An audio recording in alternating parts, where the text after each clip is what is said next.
just need another opportunity. If they just give me one more opportunity, I'll do it. God's not dead. He's alive. God's not dead. He's alive. God's not dead.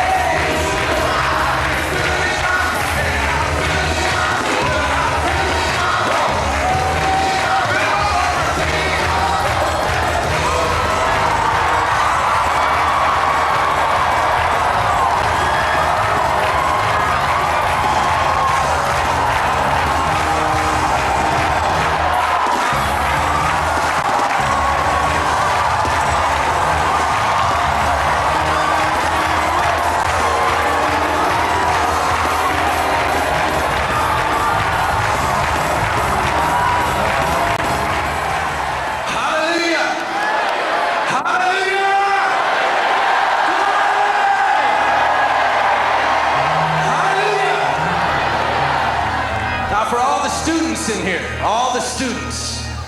I'm going to ask Dean Crowell and the instructors to come up here. All the students. The Spirit of God said to me, if you and the dean and the instructors would stand up there and just break loose, I'll break that spirit of poverty that some of the students are fighting. Dean Crowell, Reggie Knowles, all the instructors. You get ready. Look what the Lord has done, Marty. You get ready. All you students, you get ready. Hallelujah!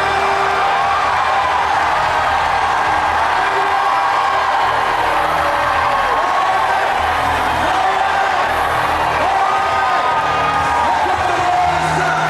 Look what the Lord has done. Look what the Lord has done. Look what the Lord has done.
What is up, everybody? Welcome back.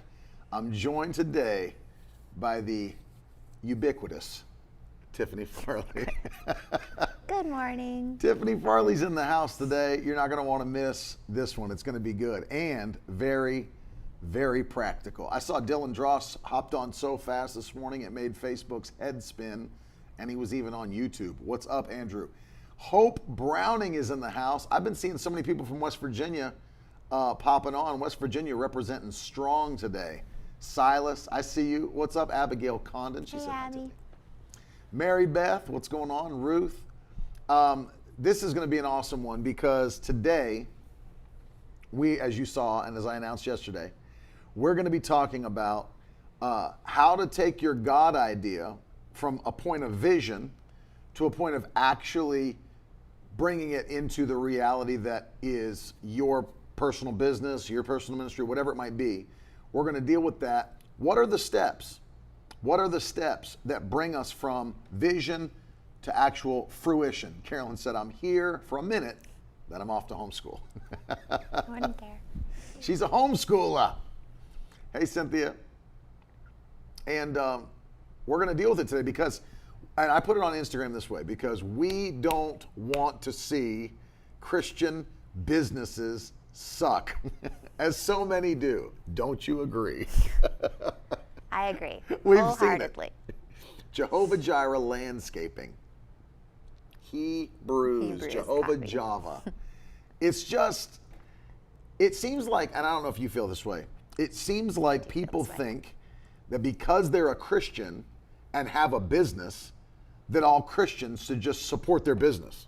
Yes, without any work on their part or effort or quality of excellence, It's just, so to speak. It's like I almost feel like, and we're going to get into this, I almost feel like people feel like we should have some kind of loyalty to them and their business because they go to our church or because they are a Christian or whatever it might be. And that's not the case.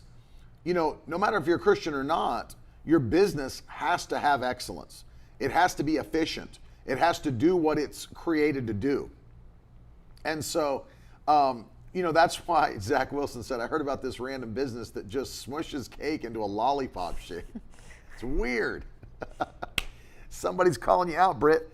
But it's true, though. It's like, it blows my mind that people think we should just be like loyal to their business because they're a Christian. It's like, I don't know why all the Christians aren't using me, because your business sucks. We can never get a hold of you. You never finish your jobs. You overcharge. You do subpar work. You know, it's those things. And so, you know, we're going to give you practical steps today. Just off the bat, she won't say this about herself, but Tiffany is a very successful business owner.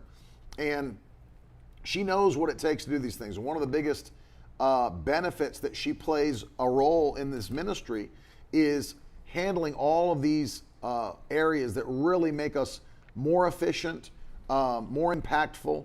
I can say that truthfully since you've been a part of this ministry. Our efficiency has definitely gone to another level.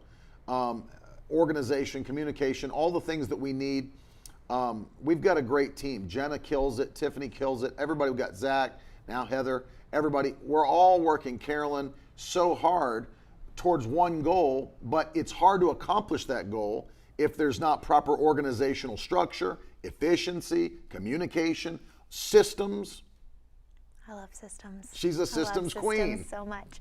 I should get her a tiara and a sash that says systems queen. Systems.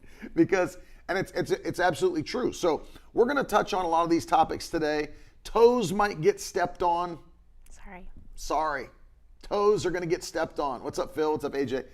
And good morning, Letty. But it's the only reason we're doing it this way, we want to see you thrive. And that's what the title of the broadcast is. How to take your God idea and turn it into a thriving business, because God wants you to thrive. God wants you to be impactful. God wants you to be blessed. God wants you to be efficient. And so this is going to be less of, of course, we will quote scripture, and this stuff is biblically based because God is efficient and he created us to be efficient. But this is going to be a practical day. Hope said, I got them steel toe boots on. Hopefully you won't need them that bad. But we are going to just deal with the stuff that's very, very important to know, and so that your business, your Christian business, doesn't fail and suck. I've seen too much of it. And so we want to help you. A lot. And so and we're going to jump right into this. And yesterday, kind of what we started talking about, we get in the anointing, God speaks to us. We have these visions, we have things that he's directed us to do. We have vision, and that's good. But the worst thing ever is to have vision and just leave it as vision. It's only ever a dream. Yeah, absolutely. Because then it just turns into frustration. Mm-hmm. It's like, oh, that's what I want. One day I'm going to have that. One day I'm going to start that business. One day I'm going to do, and it just leads to frustration because your vision never becomes manifestation. And so there's people that have been talking about their thing for 20 years. Yeah. And none of it's happened. Mm-hmm. No, absolutely. I think that's a big problem that I see is that kind of people get stuck in that whole idea of the Holy Spirit gave me an idea, so I'm just going to wait for it to happen. Yep. And that there's no action required on their part. And so they sit on the vision and they're talking about it and you were talking about this yesterday, how like some things are really time sensitive. So there's like a grace to move on ideas, there's an anointing to move on ideas, and there are plenty of times that I can look back and say like, oh man, I missed it. I missed that moment. And this can apply to a business, this can apply to ministry, this can apply to a lot of different things. So if you're watching and you're like, I don't have a business and that's not my direction, some of this stuff is still going to apply. Even if it's not like your full-time business, God will anoint you and give you an idea that can be just like a side thing that you do from home for 2-3 hours a night. And it brings in all this extra income. Absolutely. I mean, do you realize how easy it is if you were to just put yourself into that place where you dedicated 3 hours a night or something like that, 3 to 4 hours a night. You get home, nobody's going to bed at 10 o'clock p.m. I mean, people just sit around and watch Netflix. What if you took 2 to 3 to 4 hours a night on average to work on something that was yours, that God gave you? Do you know how easy it would be for you to just add $20,000 of income to your life a year, $30,000 of income, and then it just grows because God gave you an idea and you stewarded it faithfully and you turned it into what he wanted for your life. He wants to bless you. That's why he gives you ideas. If you just gave 3-4 hours a night to this thing and were efficient and were faithful with it, stewarded it, you could, without making it your full-time job, you could, even as a stay-at-home mom, do you know how many opportunities there are for a stay-at-home mom that's like, well, there are so many opportunities that from your living room, from your kitchen, in your sweatpants, in your Uggs, that you can pull your tablet out, you can pull your laptop out and make things happen. I'm sure you've seen stuff like that. Yeah, absolutely. I mean, it's called the internet. There are so many opportunities available on the internet, and you might be thinking to yourself, well, I'm not somebody that wants to put myself out there. I'm not somebody that wants to be on camera. There are plenty of opportunities you can do that are service-based or product-based. So many people looking for virtual assistants. Like there's so many different things that you can do, whether you're going to be doing the service or product yourself, or whether you want to be a manager and have people underneath you. And your gift maybe is the organizing of the business and the managing. There's so many opportunities depending on what your personality is, what you're passionate about. The internet makes things pretty endless. Not only that, it's easier than ever now because after 2020 happened and everyone started working from home, companies are realizing you don't have to be in an office to get the work done. Mm-hmm. And people start to realize like I can do a whole lot more work from home and not be bothered by 90 people dropping by my desk to shoot the breeze and all these other things. You can be even more efficient from home if you discipline yourself properly and get a whole lot more work done. But the nice thing is this: people's mindsets they've now changed to where people are like, actually, I don't mind somebody working from home for me. Mm-hmm. I don't mind somebody doing my bookkeeping and doing my organization of my office and staff from their house. I actually don't mind that. It actually works pretty good, and I don't have the overhead of leasing some space to put all of my employees in. And you know what? It's going to save me money. It's going to save me headache. It's going to save me time. And it's a better time than ever before to launch these things right out of your house. And God wants you to have these things to be blessed, and he'll use you. and he'll give you these ideas. But here's the thing we're dealing with today. How do you take the idea, the vision, and bring it to pass to where it's a full out practical manifestation of God's idea or God's vision in your heart? That's what we're going to deal with today. If you missed yesterday, I talked about SMART goals, and that's something that's kind of common for the business world. Maybe the Christian world doesn't know it as much. I'll just do a brief overview, pop in where you want, but the word SMART is used as an acronym so that each of those letters stands for something that should define your goal. Don't just make goals. Don't just make random, vague goals. They need to have a target for them to come to pass, or else they're just fantasies at that point. So just to give you a quick overview, SMART goals, they stand for specific goals, measurable goals, attainable goals, relevant goals, and time-based goals. That's what those stand for. And it's just, one of the things we're going to talk about at the beginning is starting with the end in mind. That's something that you've brought, that's a big part of your workflow all the time. Begin with the end in mind. In fact, those of you that are watching, put it in the comments, because this is a massive part of what we're going to talk about today. Begin with the end in mind. That's so huge because it will define how you work towards that end. Like if you've got that specific goal set up, this is what I want the end result to be, that will change how you work from the beginning.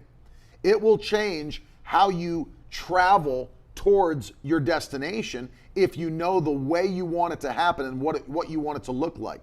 Begin with the end in mind. Don't just start off and say, well, I hope this turns into something. No, have a specifically planned ending. How should this culminate? If everything worked the way that I wanted it to work, what would that look like? And it's probably good to write that down and define it. Yeah, absolutely. I think, when you get your vision, I think especially girls get stuck in that whole, I've bought my pretty planner and I'm all ready to go and I've written my notebook and I'm taking all the cool Instagram flat lays and I'm posting on Instagram that this is what I'm doing.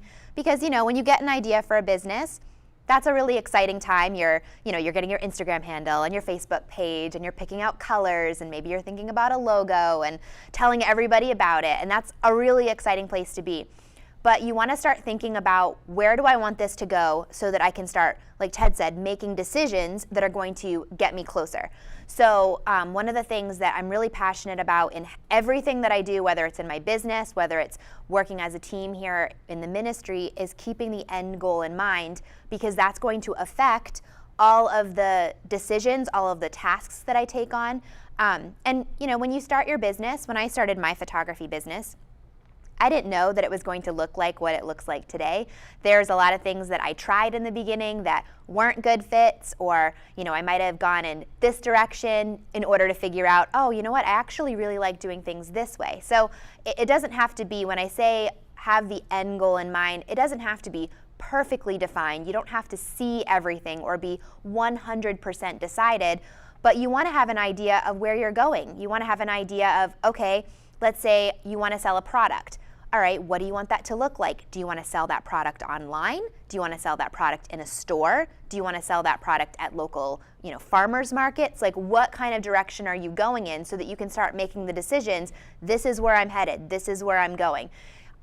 Something that has always really helped me is I like to think of my customer/client, depending on if you're doing product or service, their journey from start to finish. So if my end goal as a photographer is to have a client who's walking away with printed photographs for their home, where does that begin? Almost like looking at that. That's the finished product. Someone paid me to photograph them. They have printed photographs hanging on the wall of their home. Now let's move backwards. How do I get to that one spot? And that applies to anything. If you're saying, I want to start, selling pies online. Okay, how does that work? How does that finished product of somebody having a pie delivered to their doorstep, how does that work? How are you going to ship them? How are they going to be packaged? How is it going to be made? Are you making them? Are you having a team make them? So really having the end in mind is so helpful, because you can look at a vision and you can look at, this is my goals and this is what I want to do, but it's that place I feel like people get stuck the most is figuring out what are my action steps to get there, because I've never done this before. I've never had a business. What are my action steps? So even if you're only filling in some of the steps at a time and some of the pieces, it's going to help you to create this client customer map from start to finish on, okay, this is where I'm starting and this is where I'm going to end up. So like, how do I get there? And I can see the pieces in between, and now I see, okay, I need to figure out this step, or this part is kind of missing. I need to figure out what's going to happen here. So I think happening to see the end towards the beginning is really going to help you as far as like coming up with what those action steps are even going to be. And then think about this, because this is so amazing. When you do that, catch this now, you are not isolated in your business, meaning you have experienced tons of other businesses in your lifetime, right? You've experienced tons of other ship to my doorstep businesses. You've experienced tons of other, I met them at their location and I experienced their, their storefront location, and I browsed and I saw what their customer service was like and all these different things. But here's a question, because as you've experienced all of these other things, what I would encourage you to do, and I'm sure she would too, is look at all of the ones that you've experienced that are very much like what you're going to do, and then do this, because this is what I would do. Write down the things about those businesses that annoyed you. Like, write down the things that were like broken about their system. Like, my product didn't arrive for like 2 days after it was supposed to, and I couldn't get a hold of anybody. Like, massive red X on their business. And it annoyed you enough to where you still remember it. And it's like, it's an annoyance. So make sure that you're like, you know what? That's never going to be my business. And so because this is something I see happen with other businesses that's an annoyance to the client/customer, I'm going to take action steps to ensure this is never me. Like, this is never me. So whether that means, I subscribe to some sort of a text service so that my clients can text me at any time, and I have those notifications on my phone, and I have a specific ringtone/notification tone that's just for that text service from my clients/customers. So that anytime I hear that noise, it's not the same as my normal text noise. It's not the same as my ringtone for a call. It's a separate noise that I know, boom, that's a client trying to get a hold of me. That's a customer trying to get a hold of me about something, which in your mind, it's a demarcation between this is my personal life, this is my business life. And if that thing pops out and I hear it, I need to jump on that. I need to jump on that and make sure that the client/customer never feels neglected, never feels like just a number within a mass of numbers, but each one feels like an individual that you've built a relationship with, that they want to use you again and again and again because the process was so seamless. And so the process shouldn't even be noticed, right? Where you get into a problem is when the process is visible. When you're like, oh, it was hard for me to sign up. Oh, it was hard for me to get my information to them. Oh, it was hard for me to get the shipping tracking numbers. Oh, it was hard for me. It was late and I couldn't get a hold. If the process shows up in your face, it's broken. The best process is the invisible process, where it's like you didn't even think about it. It's just like, boom, made the order. 3 days later, I had it in my hand. I never had to talk to anybody. It came on time. I even got a follow-up call asking me if I enjoyed the product. And I'll give you an example before I look at Stephen's question. One of the companies that I use, that I could buy my stuff pretty much anywhere. Like when I talk about like musical gear and stuff like that, if I'm buying keyboards, if I'm buying guitar stuff, if I'm buying things for music, I could buy those anywhere. I could buy them at Sam Ash. I could go to Guitar Center. I could go to musiciansfriend.com. I could go to all these places. There's a reason that I often and almost always, I'd say 90-some% of the time, buy from sweetwater.com. And there's a reason for that. I've never seen customer service like I see from their company, ever. I'm blown away by it. Like, they're so smart that when you first set up an account with their website, they assign you to a salesperson who remains your salesperson forever. And like, they call you personally. Like, if you are looking at something, or you may have left something in your cart, they'll call you up and say, hey, if you had any questions about that, and you start to know that person. And you're like, oh, Dave from Sweetwater called me. He wants to know if I had questions about this certain synthesizer or whatever. After I buy, you can call them up. They'll walk you through things. After I buy, I have voicemails right now from 3 days ago where my representative has just called me multiple times and say, hey, I saw your stuff was delivered to your house. Didn't know if you needed any walkthroughs on how to set it up. Do you like the product? What's your feedback? You feel like a family member of that company because they've not made you feel like a customer. They've made you feel like I've got a family style relationship with this person now, to where, like, if I'm thinking now to myself, with all these choices in the world, where am I going to buy my next guitar? I'm not going to say, well, maybe I'll go to, I know Dave. I'm going to call Dave and say, hey, Dave, I'm looking for a new guitar. What's new? What's good? Walk me through it. I can trust Dave because Dave has allowed me to trust him by building that relationship that's more family than it is client and customer. It's still client and customer, but I don't feel like it is, because they've done such excellence in building relationships with their clients. So I never feel like a number. I feel like I'm part of the Sweetwater team. You know, I'm part of the Sweetwater family. Yeah, absolutely. And those are things that somebody at some point mapped out. This is what we want our customers to feel like. It's not just like what happens at every stage. It's like, this is the action that our business is going to take, and because we're doing this action, this is how our customer feels. And this is the action we're going to take when our customer has a question. This is the action we're going to take when our customer makes a purchase. All of those little things that we experience, like you said, without even thinking about it. We order something online, we have this seamless, awesome experience without any glitches.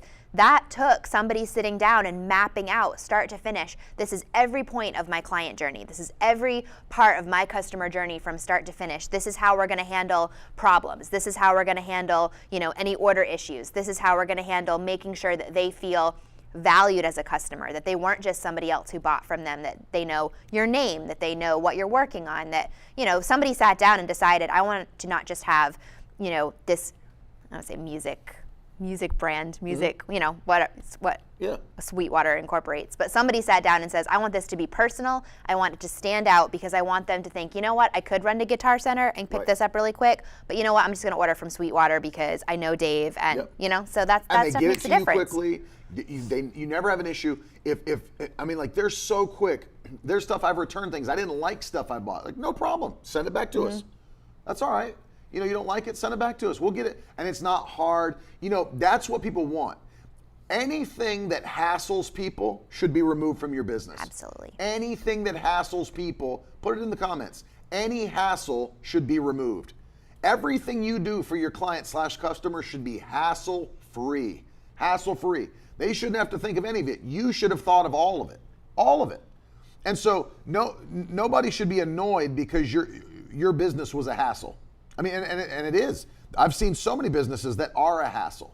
This is such a big point that we're making today. Look at others that are doing what you're doing and say what's broken about their system.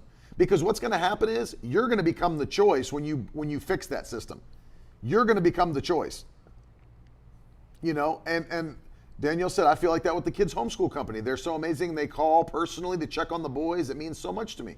That's what I'm talking about. That's what makes it great, because anybody can sell you a guitar.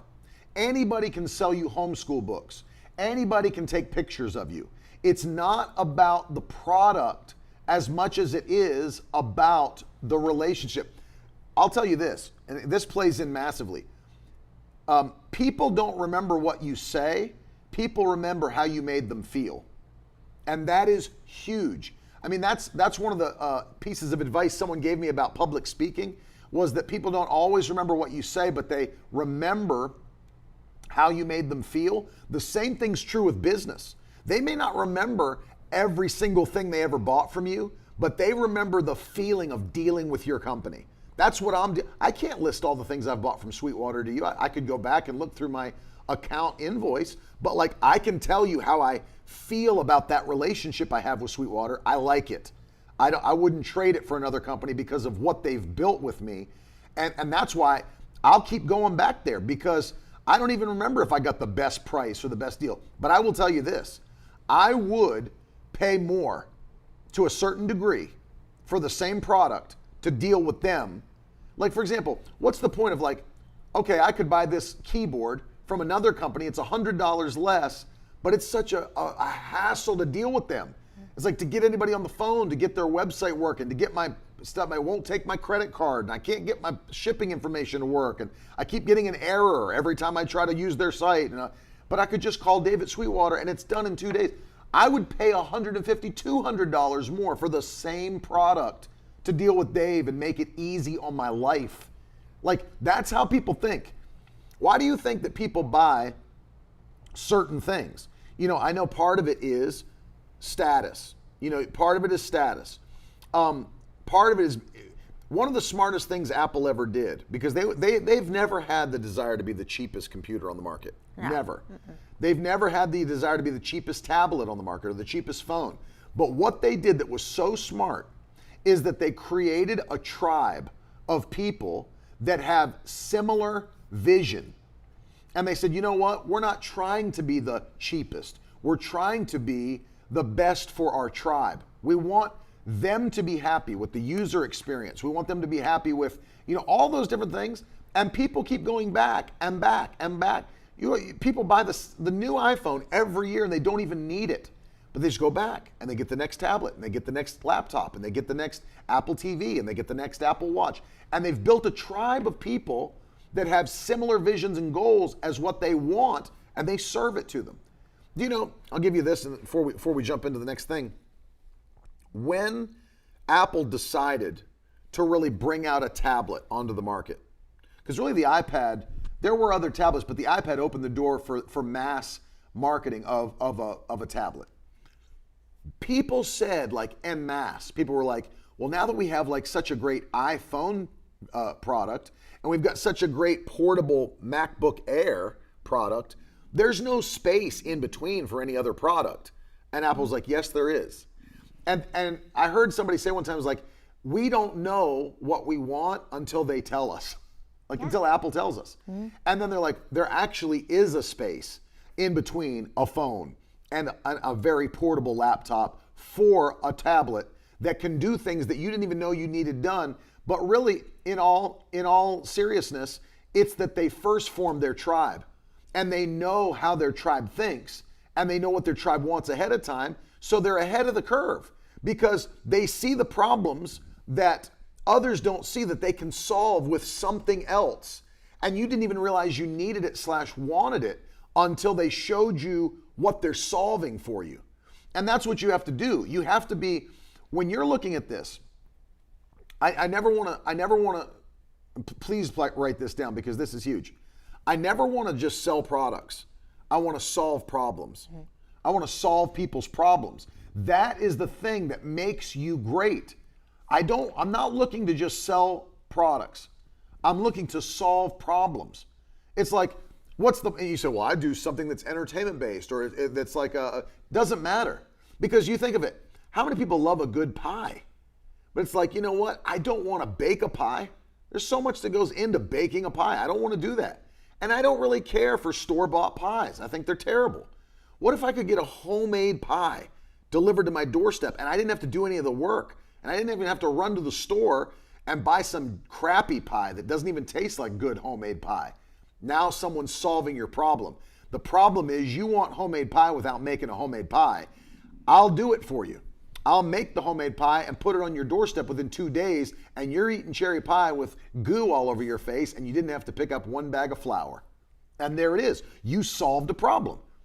And it's more about solving problems seamlessly than selling a product. So much about what you just said. I think that part of your vision needs to be who your client and customer is and knowing them, because that's going to help you define what problems you actually solve. So even how you were saying that, one of the things as a good example is that I'm not the photographer for everyone. Yes. So by me coming to that place, just how Apple is not, they weren't looking to be the cheapest computer on the market because they weren't looking to be what everybody is buying. They were saying, this is our client, this is who is going to pay more for what we are offering, for experience, for quality. So I put that into my business. I'm not the photographer for everyone. I'm the photographer for this client. This is what she wants. This is her problems that I solve. And so by having that vision of, okay, this is what I offer, because a lot of people can't even say, this is what I do. Like if you ask them, what is it that you do? It's very rare that somebody can actually answer clearly, this is what I do, and this is how I do it. This is the problem that I solve. Every business is in some way or another solving problems. That's like right. that's what your business does. And it's not necessarily like you have to kind of redefine what you might think problem means, because your service is fulfilling an answer to somebody's problem. Let me say right there before we go on, because this is so big that people don't even realize how big this is. But think about this. They even tell you now, all of the gurus for social media marketing, all that, if you're going to start a YouTube channel, right, to promote yourself or you do your thing, you would think that the broader you could make the focus of your YouTube channel, the more growth it would have, because you have more things for people to be interested in to watch your YouTube videos. The exact opposite of that is true, that the more narrow you can make your focus on something, the more of a reach you'll have, because it's actually specifically geared to just that group of people. Yeah. So like she's saying, like, let me give you like an example for her. Tiffany does newborn photography, right? So if she started a channel, a YouTube channel, where she was gonna do tutorials on photography, right? She would actually not do well to just start a photography YouTube channel. There's too many of those, far too many of those. So she could do it down to tutorials on how to take pictures of families. Still not narrow enough. Still not narrow enough. She could go further. How to take pictures of kids. Still not narrow enough. You could go all the way down to what she actually does. This channel is dedicated to taking pictures of newborns, like newborn photography. That's such a specific niche. And you'd think, well, no one's going to watch that. How few people are there that are just doing newborn photography? And you start to realize that the world's a big place and there's a lot of people that are looking for a very specific thing. And when you narrow it down, because what happens is you become the specialist to those people that are looking for how to do that stuff. And you think of all that goes into that. So let's say she did start that YouTube channel where she said, like, I'm going to do tutorials on newborn photography. Well, think of all the things that she could teach. Like, what are the best locations to shoot newborn photography? What's the best time of day to shoot newborn photography? What's the best ways to get good black and white images of newborn photography? What's the best way to shoot film? What's the best way to develop your film so that it looks like premium? And what's the best way to deliver those things to the client? For the moms, and how do you work with a mom? Like, let's say I've got a mom, it's, how do I work around? There's issues. What about breastfeeding moms? And there's got to be breaks during the shoot. And how do I deal with all these things? There you go. And it's so much you can talk about. Yes, it's a very narrow niche, but you become the specialist for those people. That's what, like Britt, you think like, well, shouldn't Britt add some other items to her menu instead of just cake pops? No, make the bangingest cake pops that there are. And that's, we go to a place called Crumble. Yes, and we do. Crumble just makes cookies. And only 5 flavors. And only 5 flavors. Every week. And you can maybe get some milk from them, but that's it. Sometimes. Sometimes. Milk and cookies. You say, well, Crumble needs to add some more things to their menu to get more clients to come in. They don't care about more clients. They want cookie lovers coming in the door. And you know how crazy it is if you've ever gone onto Crumble and if you've never seen Crumble, we have it on Instagram. We're like Monday morning? Sunday night. Every Sunday night they drop their new flavors for the week. It's genius. And we're like, but what's the new flavors? What's the new flavors? And we're like freaking out like we're drug addicts, like, and it's like, oh, look at the new flavors for this week. And then we're like ready to go. And I think it was like an attack of the enemy that he just put one right next door to my house. I don't know what's going on, but it's like, she thinks, no, that's a blessing from the Lord. I said, it's definitely the enemy. But think about it. It's like people that think that way don't understand the way a great product works. They're like, I'll give you an example. When Steve Jobs started Apple, they kicked him out of his own company because he put the wrong person in as CEO. They put the guy from Pepsi in. They kicked him out of his own company. He went and started 3 other companies, and when Apple was about to tank, they brought him back to be the head of his company. He came back, and when he came back to Apple, think about this. They had 100 products in research and development. 100 products. When he came back, he axed 90 of them and said, we're only going to make 10 products. 10. To this day, and he's been gone. To this day, what do they have? Computers, tablets, phones, watch, Apple TV. I mean, I feel like those are the major ones. An iPod. They still have an iPod Touch. Do you still have an iPod? Yeah, so 6 things. 6 major things and it's one of the most valuable companies in the world. Yeah, those 6 products run the world. Those 6 products run the world. And headphones, yeah, that's right, 7 things. So you think about that. 7 things that they make that run the world. Think about it. That's crazy. We don't make 100 things. We don't make 50 things. We make 7 things very well. Very well. I don't make all desserts. I make cake pops very well. That's what you got to think like. That's what you got to think like. And that's what you're doing. Yeah, so you have your vision for what you want to do. You map out your customer journey from start to finish. This is what all the steps of my customer journey are going to be like. This is what I want them to feel. These are the steps I need to take in order to make that happen, to do all of those customer touch points along the way. And then having a clear idea of who your client is, just like he's saying with Apple. They know who their customer is. They're not concerned with trying to reach people who are not into, like, people that have all these things to say about why they don't like Apple. They're not going after those people. Apple doesn't spend a lot of time defending their products because their customers are so loyal, they don't even need to defend them on why they're the greatest. And so to be practical on like the examples that he was given, I know who my client is as a photographer. I've niched my business down to where I know who she is. And a lot of marketers will even give you an example of doing the exercise where you actually give your client a name, like in your head, like actually map out, my client's name is Sarah. She's this age, she lives here, she makes this much money, she drives this kind of car, she wears these kind of clothes, and actually will have you spend time really thinking about, like I can be walking in a certain kind of store and I can pick somebody out from the crowd and I can be like, that's my client. I can see her, I know what she's like, I know what, and by spending time thinking about that and working with clients like that, it's gotten me so comfortable with being able to say no to things that are not a good fit. I can know when a client's not going to be a good fit.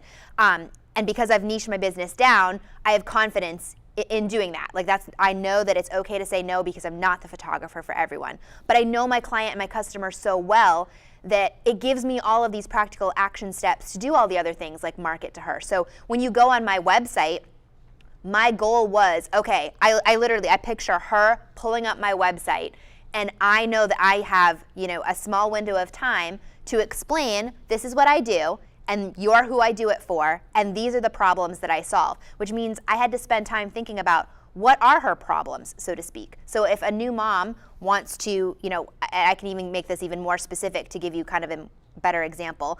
I usually work with first-time moms. It's usually their first baby. They usually struggle to getting pregnant, so it's a big deal. It's a really big deal to have these newborn photos. I work with moms who this is a time that they want to remember forever, and so and even their style, they like black and white, they like timeless. And so I don't try to be all these other things. I don't try to put bright colors on my website. I don't show a lot of color photography because I do black and white. That's what my client wants. And so when you go on my website, I took time thinking about, okay, what questions does she have? And I need to make sure that I'm answering them before she's even on page 2. So you can apply that concept to anything that you're doing. So if you're thinking about, we always use Brit as an example with cake pops, but a perfect example of that is, okay, a client of Brit's might be somebody who is looking for party favors. So Brit can have resources down on her website on how to have, how to make it so easy for them to have favors for their website, favors for their event. So you just want to ask yourself who my client is, what are their problems that I'm solving? What are their questions so that I can be one step ahead in answering them? Because that's going to build a connection. Like you were saying with Sweetwater, they're answering your questions. They're like one step ahead anything that you need, anything that you want, and that's Right. what makes you want to work with them, is because Totally. they've established themselves as the expert. And so for me, I've become an expert, I've become a specialist in motherhood photography, in newborn photography, Yep. but specifically in black and white film newborn photography, because that's what I decided I wanted to niche down in.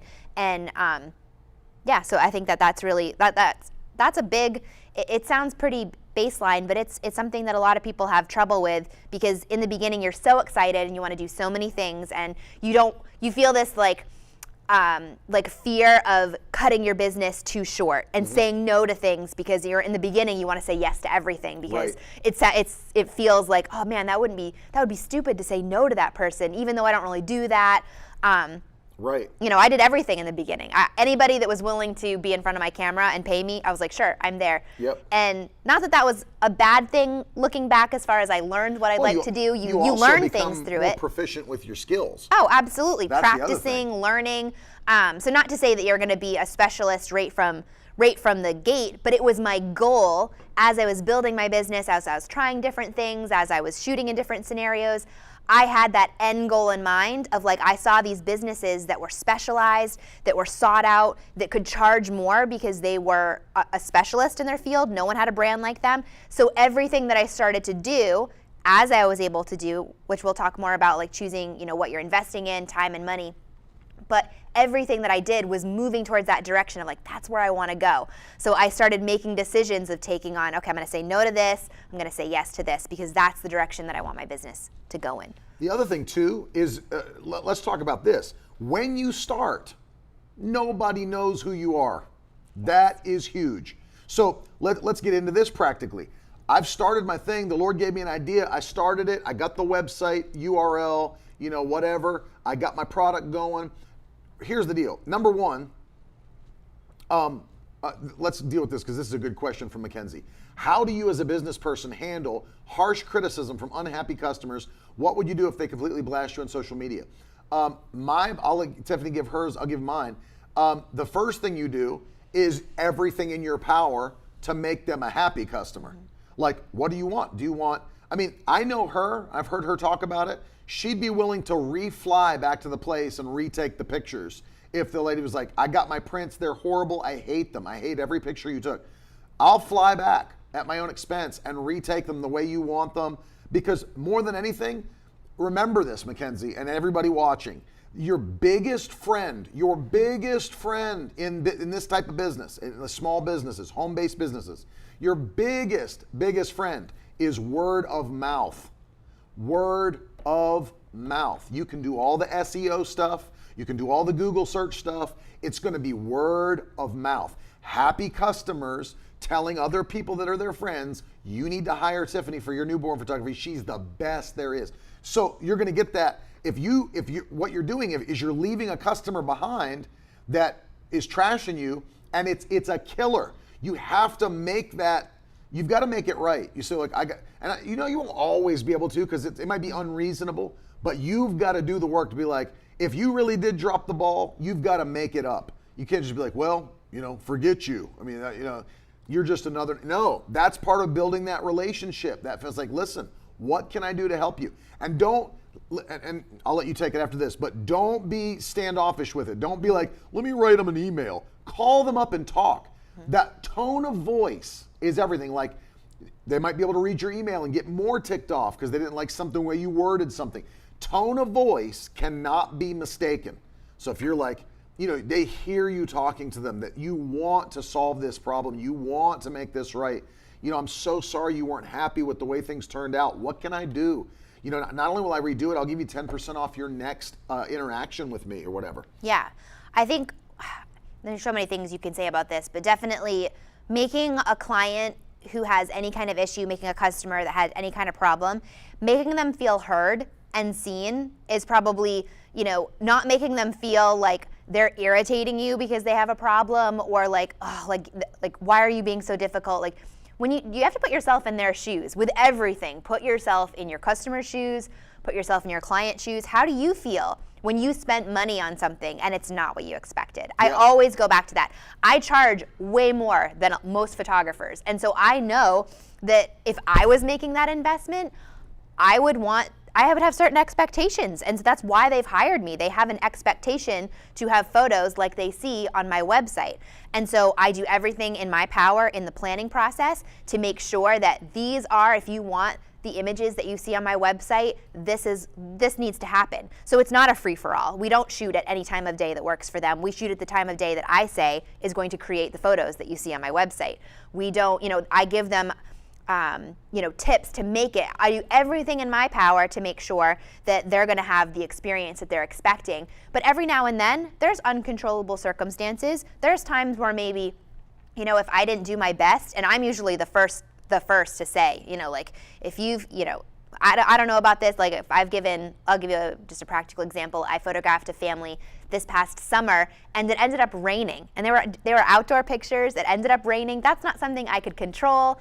It was the only night that we could do it. She ended up being completely fine with it. She was like, it was real photos with my family. And that was a really special scenario because any other mom I feel like would have been, bummed out. She spent that money and invested and got everybody ready. It's a lot of work to do family photos. And so I was completely willing to, the next time I'm in the area, your session is on me. I even offered it up front. She didn't even accept it. So I'm huge because word of mouth has literally built my business.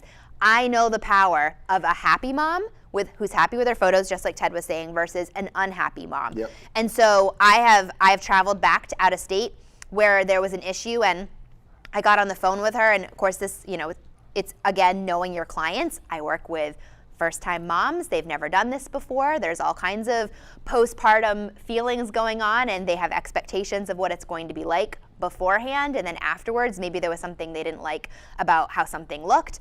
I get on the phone with my client, I talk through, and there's been times where I have returned, and because I handled the situation with understanding, I made her feel valued, I made her feel heard, then they ended up paying for my travel fees in order to come back. So it wasn't an out-of-pocket thing, it was my time. But they ended up paying, like, we'll pay for your travel, thank you so much for coming. Like, it was something actually, like, I see now what I could have done differently. Like, we were able to come to an understanding. And so if you put yourself in your client's shoes, you come down to their level, Yep. You make them feel seen, you make them feel heard. And yeah, there are gonna be times that, like, if you make a mistake, yeah, you're gonna pay for that. Sure. It doesn't mean that, like, And be willing to. be willing to pay for it and understand what that's going to do for your business. Is because somebody's, like you said, are going to make them, they're not even going to remember, you know what, I did have that problem, but they rectified that situation. Yeah. And they actually, like, flew back to, so it ended up being something where that mom could have told every friend that she has that, like, oh my gosh, we spent all this money on photos and they weren't even what I thought, like, I'm never going to spend that much money on photos again. That turned into, she was so great, she came back, I was so tired, and she, you know what I mean? Like, that one change. I would say too, like, don't forget, like, because you can get so much about the money, the income of your business, that you miss out on what's the driving force of your business. So, like, I don't know how you would do it, but, like, say for example, it's me. This might be unrealistic for everybody, but, like, think of it this way: if I screwed up and that mom's unhappy, and now, like she said, she could be telling all of her friends, like, I spent all this money, they didn't come out how I wanted, she wasn't able to come back, and now I got to live with these pictures that I don't even like. It's worth it to me to call that mom up and be like, listen, not only am I willing to come back, but I'll refund you your whole amount that you paid me to do this. Like, I'll give you all your money back. The reason is because now that's me making an investment in further word of mouth. Yep. There's a book that every business owner should read. It's called Contagious. You need to write it in the comments. Contagious. Write this down and do not forget this. It's by Dr. Jonah Berger, Berger. Contagious. The reason I say that is because the whole book is about spreading ideas. Mm-hmm. What would make anybody talk about your product? What would make anybody talk about your business? What would make anybody say anything about your church, your ministry? And the reason that I bring that up is because word of mouth, again, is everything. It's everything. I promise you when I say this, it's everything. When I ran my marketing and design firm in Virginia Beach, and I was doing it all basically, I had a website and all that, but all of my business, like 90% of it, came from word of mouth, to the point where because I was half in ministry, like doing that, that was my full-time job, but I was doing this, I had so much business coming in from that, I actually had to take my website down and put like a splash page up that was just like under construction, don't contact us. And I was still getting like contacted all the time because word of mouth drove everything ahead. It was just like, well, so-and-so told me you do an awesome job, and I know you're not really doing that anymore, but could you just do me one website? Could you just do me these flyers or whatever it is? And it's because word of mouth drives you. Don't think of, it's the dumbest thing in the world to think like, I had to refund them their money. No, you invested all that money back into them to drive your word of mouth even further. You know exponentially how much more money you're gonna make by keeping their word of mouth versus like what Mackenzie said, having somebody trashing you on Instagram and Facebook. I refunded you, let's say it was $1,500, $2,500, $5,000. I don't know. I refunded that. But what I'm doing is I'm actually investing $5,000 in word of mouth. I look at it as an ad. I'm paying for an ad. Because really what I'm doing now is by refunding the money, I'm creating an experience. I screwed up the first experience. So now I'm creating another experience with this client that has now reinstated my word of mouth value on the streets. You're redefining their experience with you. I can give you a really practical example. I bought a phone case for my new phone when I got it, and I paid more. It was like an Australian brand, so I paid more for it. I was so excited about it. It took a long time to get here with international shipping. It came, and it didn't last like I thought. Like the quality wasn't and I was so bummed about it because, we've all had that experience. We're like, man, I spent money on this. It's totally not what I thought. And so I did a post on Instagram, and I don't usually do that unless I'm like really ticked off, but I did a post on Instagram just saying like, I'm so disappointed. Does anybody else have any recommendations for, phone cases that are better? They contacted me immediately by Instagram DM, said, we want to rectify the situation. That's not our typical quality. I had a brand new one literally at my doorstep within like 4 days from Australia. Like they overnighted it, brand new, like let us know how it goes. Like we want to make sure that that's not everyone's experience. Mm-hmm. And so now when anybody brings up that brand, I no longer have that like that triggered feeling of listen to what they did for me. Like literally that's all I think about is the fact that they overnighted me a brand new one, all just because I said that I was disappointed. Like I wasn't even being mean. I was just saying like, oh man, I need a new phone case. Who's got a good brand? I'll tell you the opposite of that. There was a guy, and this became famous, it like went viral. There was a guy who was flying on a certain airline, professional musician. They made him, he usually carries his guitar on and puts it in the overhead. They made him check his guitar. And so he had to check his guitar, and when he did, they destroyed it. They broke his guitar on the trip. He reached out multiple times to this airline, talked to managers. No one would help him. No one would refund his money to buy a new guitar, none of that. So he wrote a song. It was like American Airlines Breaks Guitars, and it went viral. It was like a good song, but it went viral on YouTube. It went viral. I can't remember what airline it was, but like it got millions and millions of views on whatever. They then reached out to him like desperately, like, we will do anything. We'll pay for your guitar. Please take that video down. Please take the song down, all this stuff. And he was like, you had your opportunity. You had your chance. It's staying up now. Like, you're done. So, there's opposites. Like, there's a company that screwed up. They didn't rectify it. I would say, too, with what Mackenzie asked, wouldn't you say, though, for like 95% of the time, if it gets to that, it's because the business owner has already failed in making that. No one's going to just, without trying to contact you or mentioning it to you or whatever, is going to just go straight to Instagram with no previous interaction and start bashing you. It's usually like they've had multiple experiences with you. They didn't like them. You didn't even say anything. You should have. They probably mentioned something or whatever. And 95% of the time, it's because they've tried already, like that guy did, and nothing happened. So now they're ticked because like I've spent money, I've spent my time, and nothing was. It was horrible. Now I'm just going to bash you because you're not a company worth using. It's a sad thing, but it happens. Yeah, absolutely. Most of those times that when somebody's taking such a destructive reaction because they don't feel seen, they don't feel heard, and they don't feel valued. And so, I mean, like anytime that I've ever had an issue with a client. It's really just her wanting to communicate something and make sure she felt seen, she felt understood. And a lot of times there's been times where I haven't had to go back. We were able to come up with a different solution. Like, it's just being willing, putting yourself in your client's shoes and making them feel valued. Like, I value you as a customer. I care that you spent money on my business. And so what your opinion, your word of mouth is important to me. And so, Let me say this, because we were going this direction before she asked the question. You started your business. No one knows you. This is going to be one of the most important parts of this broadcast, so please listen to this. You've started your business. No one knows who you are. You have a product. No one knows how great it is except you. You have to get your product to people and then make them want to pay for it. I'll use a couple examples. Britt is a good example because she does the cake pops. Her cake pops are amazing. I know that because I've eaten them. I can talk about it, but nobody knows how good they are until they've tasted them. That's the key. If for example, if I ran Britt's cake pop business, I know what it costs to make my cake pop or whatever. I would be in every office park anywhere close to my house.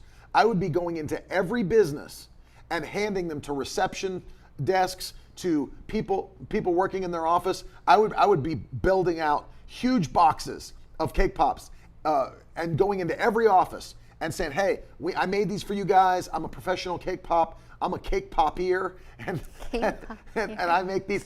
And everyone, and I would drop every box off with tons of business cards, tons of flyers, with the website really big on the front so they know how to get a hold. After they've been addicted to the cake pops from the first taste, they know how to call you for kids' birthday parties, and they call you for, weddings, and they call you for anniversaries, and they call you just because they want cake pops in their house, and all these different things. And I'm giving them away for free because I believe in my product. But number two, once you taste my product, you will believe in my product, but I can't get you to buy it if you've never tried it.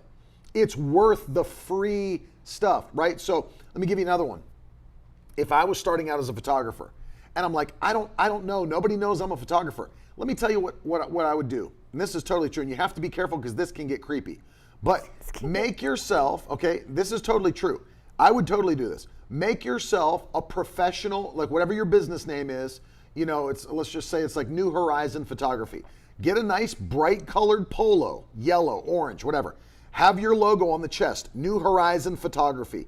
Make a matching hat, orange, yellow, whatever, New Horizon Photography. Take your camera, go out to kids' soccer games, to kids' baseball games, to kids' football games. Go out, whatever. And as the game is happening, you're taking, as looking like a professional photographer, not some creepy dude with a windowless van.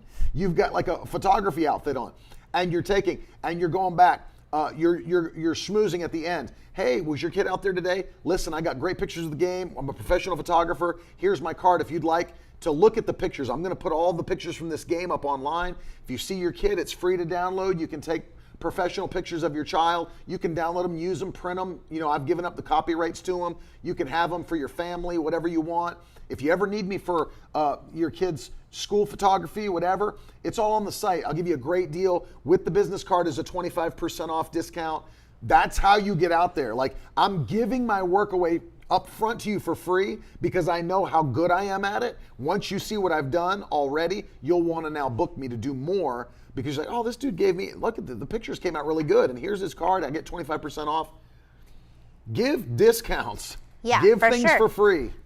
When I started my photography business, when I launched my first website, because you have to show, as a photographer, you have to show what you want to book. Like, as any business, you have to show what you're selling. You have to, and I didn't have any pictures because I knew what I wanted to photograph, but in order for people to want that, I have to show that I do that, like you're saying. Yep. So I put out like model calls, and I did so many free shoots, which were, beneficial in numerous ways. I launched my first website, and my entire portfolio was friends and people who volunteered to model for me. It gave me the experience and the practice of shooting in different local locations. That's important as a photographer because I need to have like a repertoire of like, this is where I photograph, so that when families ask me, I, again, become the expert. They have a problem, they want family photos. I'm not only expert in taking family photos, I know exactly the perfect locations that you're looking for. And so that, I couldn't sit there and be like, oh, well, I need models for my website, so I'm going to, charge full price because my time is valuable. in the beginning, you have to be willing to spend and understand that it takes money to make money. And I know that's like a common saying, but it's really true. Talk about that. You have to spend money to make money. And sometimes that's spending your time. You know, something that I did that you just have to kind of like think outside the box. So I made it more of a, they're gonna get free pictures out of it. I encourage them to work with a professional hair and makeup artist. So some of them, we did like a trade. They pay for hair and makeup, I gave them pictures for free. They get like a whole like spa day out of it, where so many moms were like date night because they got their hair and makeup done, they got free pictures.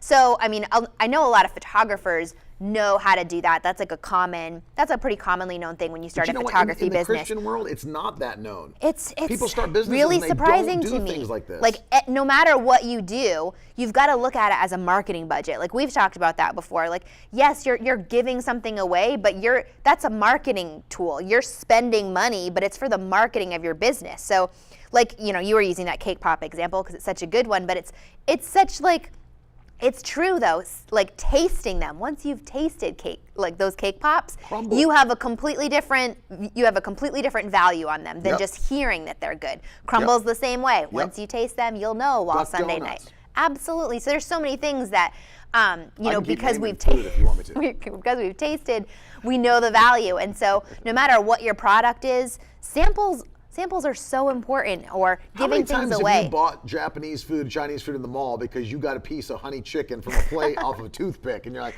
honey chicken? You're like, you know what? I will have a piece of honey chicken. And you're like, oh my goodness, I'm going to go buy some honey chicken. Absolutely. Or like if you're doing a service, like you want to start online coaching, whether it's like for a specific, like, you know, you're going to do, I don't know, online coaching for piano lessons or online coaching for mentoring of some sort.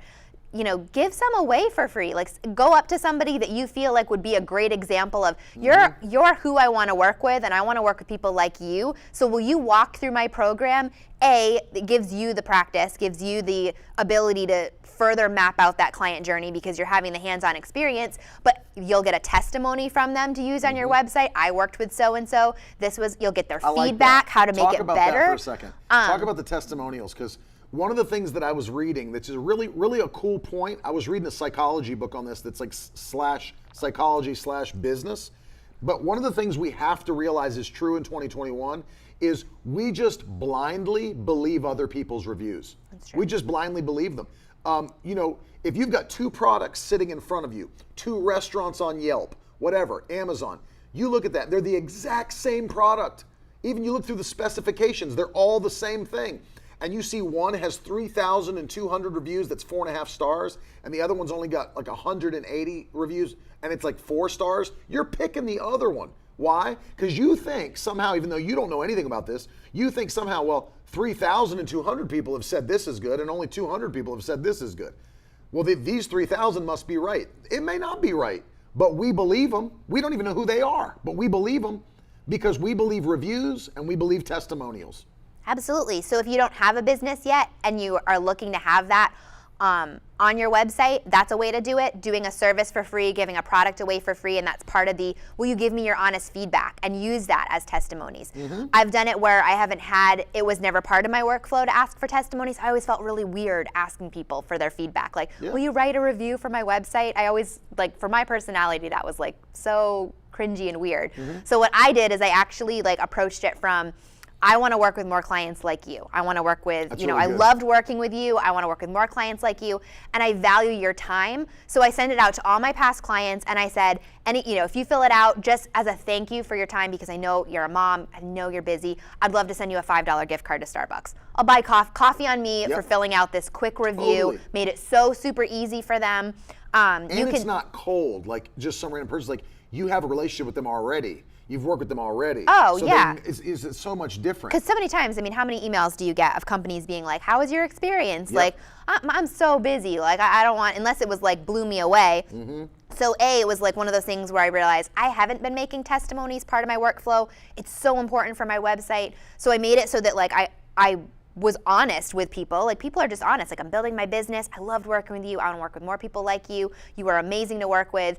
I'd love to buy you coffee as just a thank you for filling out this review. So that worked great. And then I decided, all right, well, now I need to make that part of my client workflow? Where in their experience can I ask them for a review so that it's not missed and it's never an opportunity, like I'm never stuck in that situation where I'm like, I don't have any testimonies, now I gotta email everybody and ask. It's now part of their experience right after they work with me. Here's your opportunity, here's instructions on how to leave a review on Google, here's, making it easy for people. Make it easy, value their time, put yourself in their shoes. Like, I know what it's like when you get an email that's asking for feedback. Like, it's like a chore. Like, even if it was great and nothing was wrong, it's still like I need an incentive. Like, you've got to give people an incentive for spending time. No question.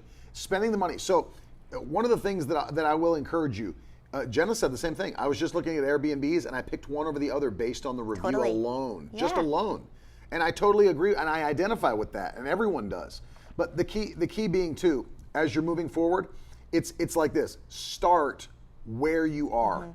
Like, one of the biggest things that stops people from doing what God's asked them to do, and you step out in this step of faith, really, to start your business, to do your thing, is they think, well, if I just had this piece of gear, if I just had a bigger space, if I just had this, and they always base whether or not they're going to get started on what they currently have.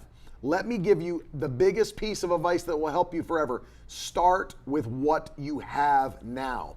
Become a master of the thing you have right now. Find ways to make it do what you didn't even know it could do if you have to. Like, I'm talking about, like, there was people, Charlie Moore asked, he said, would you consider like a YouTube channel a business? If it's making money, it is. Oh, absolutely. And there's a lot of YouTube channels making money, a lot of them. They'll say, well, how do you make money on a YouTube channel? Because they build a following, number one. Let's say she was doing it for the newborn tutorial YouTube channel, right? Well, she's built a tribe, she's built a following, but then where does she go from there? You're not going to make a lot of money on Google AdSense for like views on YouTube. So what do most creators do? They create courses, online courses that you can buy and go through, specifically how to do newborn photography. You can do that. Some people sell merch for their channel. There's all kinds of ways. They do partnerships, they advertise products. She might get such a following that Canon says, hey, would you talk about our new camera that just came out, or whatever. They do all these brand placement things. There's different ways to do it, but if it's making money, it's a business. If it's making money, it's a business. But you got to start with where you are. What if you wanted to start some kind of a business like that, but all she had, and of course it'd be different for her because she's a photographer, she would have a camera, but what if you didn't? What if you just had a cake pop business and you were like, I need a YouTube channel that's going to promote my business, but all I've got is this phone. And man, if I could just get a DSLR camera to do video in my house, if I could just get lighting to do video in my house, how about just hold this up and do videos with your phone? Whatever it might be. Go outside at the golden hour, whatever it is, and take videos of yourself talking for your YouTube channel. Start with what you have now and watch it blow up. I think I've used this example before, but raise your hand in the comments section if you remember the 90s band Sublime. If you remember Sublime, throw a hand up in the comments section. Sublime, they sold so many albums. If you go back to that album where they did I Don't Practice Santeria, that song, they recorded that whole song in their living room. They had an 8-track recorder. They plugged all their instruments into it. And they just did all their overdubs and all their recording into an 8-track in the person's living room.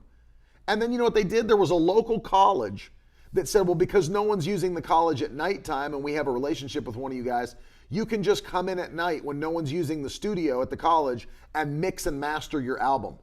So they recorded it in a living room, that's all they had, and they went into a local college with who knows what they had gear and did it at night for free because they had a relationship. And they didn't wait for some Nashville studio to pick them up or LA studio. They didn't wait until somebody came in and produced them professionally. They just worked with what they had. And then they sold all kinds of albums because you start with what you have. You do with what you have. And that's how that's really, if you can become a master of this, it'll blow your mind what you can accomplish. Like you say, well, I could record on my phone. Record on your phone. It's like, well, I'm going to launch a podcast, but I need a professional mic. I need a studio. No. How about just talk into your phone and post it? Learn how to use the tools that are free. Well, if I could just buy Pro Tools, if I could just buy Logic. No, just use GarageBand that's already on your computer. Use whatever that PC version is that everybody uses that's free. Whatever you got, free is better. Starting now. Done is better than perfect. It is. Done is better than perfect. Why don't you talk about it? I feel a strength on that. Talk about it. No, I mean, a podcast is a great example. So many people listen to really, popular podcasts, and a lot of them started, and they'll even honestly admit, I'm recording this in my closet because all of the clothes are acting as that, giving me the good sound, and I'm literally sitting on the floor while, somebody's watching my kid in the other room. So People have an idea of what they think behind the scenes is for really professional businesses, and a lot of the times they don't even know like what it is when you start. I think photography is such a good example because there's always new gear, there's always new cameras, there's always new lenses, and I started my business with one camera, way different than the model I have today, one lens, and I got a really great piece of advice from another established photographer, and she said, don't invest in new gear until you yourself as a photographer have outgrown the camera that you have. Like, you master that camera until you no longer, like, it's holding you back. Not, keeping up appearances, feeling like you need to have the next thing.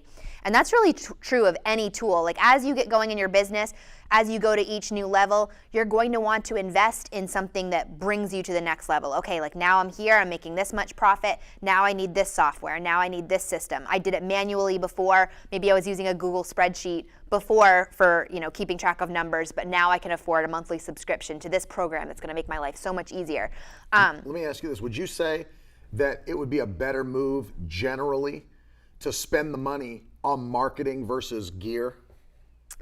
Well, it depends. Like you need gear to actually have, like, you don't want to market something that you're not able to produce. Right. So like it needs to be what you're marketing needs to be an accurate representation. So if your marketing is an accurate representation, spend the money on the marketing versus the gear. Yeah, if what you have is getting you by and is producing a product that you're selling, then yeah, marketing, because the more that you book, the more money that you make, you're going to be able to increase. You're going to be able to, because a lot of people, like, I get what you're saying, a lot of people will put all of their budget into gear and tools, and but no one knows who they are. And so I know a lot of people like that spend a lot of money on having all the best lenses, all the best, camera bodies, all the things, and then they never do anything with it because you're not even able to use your tools because nobody could find you. You didn't spend money on a website. You didn't spend money on, social media. You didn't, and things like that. So that's a really good point. I think the way to ask it, ask yourself, how would anyone know about me? Mm-hmm. Ask yourself that question, like, how would anyone know about me? And even if they did find out about me, is it easy for them to contact me? Is it easy for them to book me? Like, if they found me, because you know how it is, like, with people, right? It's like people want. Okay, let me give you one of my biggest annoyances, and I do mean biggest. And I used to do this because I worked with the church, and so I was always having to get them quotes for everything. Mm-hmm. One of my biggest annoyances is going to a website, like a printing website, and I look at all their products and they look good, and then I go to the pricing page and it says call for a quote. I hate that with all of my heart because I don't want to interact with you. I just want to know that that's what I can get, and I know what it's going to cost me to do it. And then, if your price is good, see, because what people want to do is they want you to get hooked on the phone, and then they work with you on what's your budget and what. I don't need any of that. Just tell me what your price is compared to everyone else's. And if I saw that, I would never go back to those sites again, ever, because it's like so frustrating. Like, do this. Come up with something that's acceptable to you. Is this price acceptable to you? If it is, put the price out there. Don't do that whole like, well, let's work with your budget. Like, I'd like to make more out of your pocket, but I just got to know how much money you have first. Like, no. Come up with a price that's acceptable to you and let that be your price and advertise that price. If you give discounts based on multiple units, list that. Say, you know what? We do have a bulk discount. If you buy this, if you buy 5 of them, it breaks down 20% off. If you buy 10 of them, it's 50% off. Whatever. Make it acceptable to you, set it and run with it. If you feel like you got to bump your price up, The clients that feel you're worth it will pay the price. But like when you start out, you have to realize, like, one of the things you got to realize when you start out is you have to know the industry level pricing of what you're offering. That's so important. Like, she needs to know when she's starting out, like, well, what do newborn photographers really charge? Because you got to know where it's at, and then you undercut the crap out of them because nobody knows you. So like, why would they book you with no experience if they could book somebody with 20 years of experience that costs the same as you do? They're not going to do that. Well, they've been doing it for 20 years and they're great at it. You're learning. Okay, someone might take a chance on you because you're learning if you're like 40% cheaper than everybody else in the market. You're like, well, I can't afford to do that. Well, you don't have the studios that these other people have and the lease agreements and all the employees and you're starting out in your bedroom. It's like Denise said, Glenn had his side bedroom with 3 clients and 2 kids under 2. And it was like, okay, it's a different world for you right now. Wouldn't you agree with that? It's like, know what the pricing is in your industry. Yeah, and absolutely. And then as you start, undercut it. When you're first starting out, you want to be smart and you want to be aware. Like, that's not a time to have your blinders on as far as like making up your own thing, because you have to remember that people aren't just looking at you, they're looking at everybody else and they're making a comparative choice. As you get more established, I couldn't recommend putting your blinders on anymore, because then you're going to get to a place where I know what I'm charging and you've done the work and you know what your overhead cost is. And that's something I always encourage people when they're, that's a whole other talk when you're defining the pricing of your business, products versus services, putting value on your time. I can look at what somebody else is charging, and I can't necessarily, when I'm established, use that as a comparative tool, because some newborn photographers have a studio. I travel to their homes. So like that's different. You don't know what somebody else has as their overheads or why they're charging what they're charging. They might be up to their eyeballs in debt. You don't know. You're just looking at like, oh, they charge $500, I'm going to charge $500. Because a lot of people make that mistake and think that, oh, well, they're successful because they look successful online, so I'm going to charge what they charge. But in the beginning, I couldn't agree more. So in the beginning, be willing to make sacrifices. Know that you're not going to make a ton of profit right from the gate, but every decision you make is looking at, this is my end goal, this is where I'm going. And so by giving this session away, I was able to book this price. Book this client at this price. And so you just slowly, increase. So I would say it's definitely different in the beginning than it is at the end. Think of it this way. It's a gradual ascent. But at the beginning, your real goal is building relationships, getting your name out, letting people understand you have a great product. I mean, those are really your 3 main goals when you're starting out. Is I got to build relationships. I got to build my tribe. I have to let people know that I have this ability and I have a great product that they need. I'm solving problems for you. So there are things you have to do to get people to take a chance on you that may not know who you are, that may want to, and the more expensive your service or your product is, the more you're going to have to do that. If it's something that people are like, oh, I could, like for example, cake pops, I can buy a batch of cake pops and it's not going to cause me to have to like think about my budget for the month. But if I'm booking a newborn photographer and it's going to cost me $3,000 or $5,000 or whatever it's going to be, I don't know what her pricing is, but whatever it might be, now I'm starting to think like, am I going to take a chance on, putting $3,000 out there? I don't know this person. I don't really know what they do, how long they've done it. All these things have to be thought out. It's like, if I could go and find somebody else that's been doing it and has all this massive portfolio and they're only, $2,800, but she still wants $2,700, whatever, I'm going to go with the person that has this massive portfolio and has been doing it for 20 years. Whereas if you're like, listen, I'll do it for $1,500. I'll do it for $1,800. You're living in your bedroom and you just have to make rent. You know what I mean? It's like you have to think that way to get your name out. You have to build the relationships. You have to do the work. Then you build the portfolio, and the more you start doing, your quantity increases, and then you can start being selective. You might be doing like football games and baseball games and graduation photos and wedding, and you want to get to only newborn, but you got to do all the stuff first. I heard an artist say one time, I do all the things I have to do so I can do the things I want to do. So like I was like that. Like as a designer, I didn't get to do like all the greatest creative projects. It was like, most of my stuff was like law firms, politicians, everything was red, white, and blue. Everything was Times New Roman font. They all want the same thing. That doesn't charge my creative juices. But you know what? All their checks always cash. All their checks always cash. Some dude that's starting a band in his garage that wants this cool looking logo and cover art, and he doesn't have any money. It's going to charge my creative juices, but his checks don't cash. So like I can do those things that like let me do my creative thing because I'm doing the things I have to do the things that I want to do. And the more you do it, the more you can become a person that just stays in your niche, but like you can't start that way. You have to do it like, I need everybody anybody that contacts. It's like that as a preacher, as I was an evangelist. Like when I was a young evangelist, let me tell you, I took every speaking engagement that anybody was willing to throw my way. It was like, do I want to sing songs in a nursing home bedroom? You better believe I do.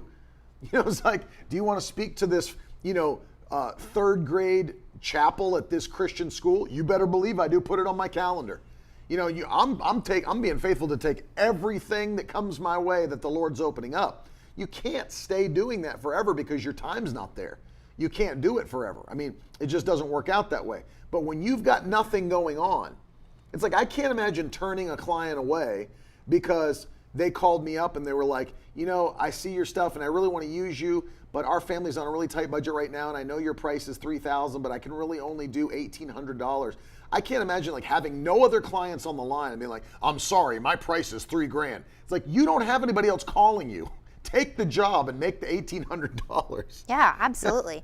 You know what I mean? And not everything is known. So like if maybe you're working towards, niching down into only doing a certain direction, just because you take another job that's kind of like, you didn't blast it on social media, but you took that job and it gave you the money that you needed to get the website that you wanted. Or, there was a lot of things that as I knew I was going towards wanting to, specialize in newborn photography where I did senior portraits. I did, I didn't blast them on Instagram and say, I'm booking senior portraits now too. But when somebody would come to me and ask, and they seemed like a great client to work with, I was like, yeah, I actually will take that because that will help me, get to the next level of purchasing something else that I need.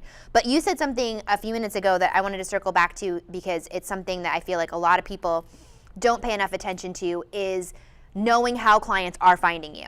So whether you're in the beginning and you're trying to figure out, okay, where do I need to be putting my money and my time for marketing, have a way that you know how clients are finding you and do more of what's working. Because a lot of people will get stuck on, man, I got to figure out this algorithm on Instagram. They're not showing my posts anymore. I need to do this, do that. Meanwhile, actually, all your last 5 customers found you on Google, and you haven't been doing all the things on Google that you need to be doing. But if that's where people are searching for you, how can I do more on Google to get found? So have a way, whether it's your contact form, have something. I do that when a client contacts me. I just say, how did you hear about me? It's a simple drop down and that lets me know what's working. It lets me know, I'm a big data person. I like to know what's working and what's not so that I can make smarter decisions. And so I quickly learned that my word of mouth clients were the ones that were booking. So when I got an inquiry from a word of mouth client, they were more likely to book quicker and faster than a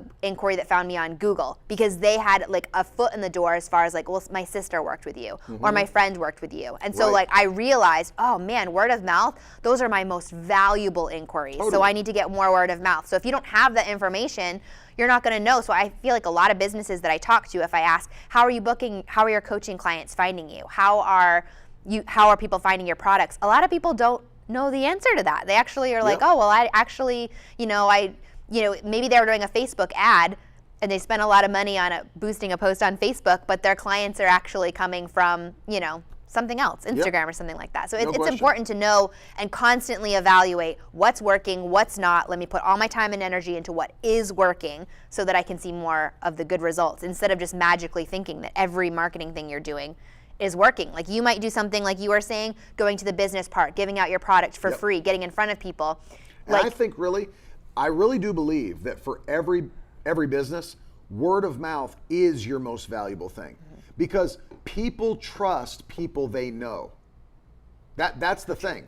People trust people they know versus an ad, right? If I get an ad that pops up I'm scrolling Instagram and I'm going through stories and all of a sudden I get a story that pops up for some photographer. But I'm going to trust that so far. But then if I've got a good friend of mine that's like, listen, I've been working with this photographer. They are excellent. I couldn't even tell you all of the professionalism I've seen working with them over the last, you better believe that like that's 800% on my level versus like 50% on this Instagram ad. So I don't know how much money this person dropped so that I could see their Instagram ad and stories, but you better believe that I'm going with the guy that my buddy knows because he is like raving about this guy or whatever it might be. That's why I said there's got to be a way where you are making relationships. That's why I'm talking about samples. That's why I'm talking about doing free work for people and doing things that like getting yourself out there, because once they've connected with you, that right there is so massive. Like, what about those guys that come around in your neighborhood and they're like, hey, just want to let you know we're doing we're cutting trees in the neighborhood. Several of your neighbors we've done like 4 of their trees. We've cut the trees. If you have any trees that need to cut, talk to your neighbors, see if they're happy with what we've done for them, because here's my card. We can cut your trees since we're in the neighborhood this week, whatever. Boom. Now I can talk to my neighbors like, these guys do a good job. Oh, they're awesome. They're so quick. They're quiet. They don't mess with anything. And then all of a sudden I've got what is that? A connection point. It's not just me talking to the business guy.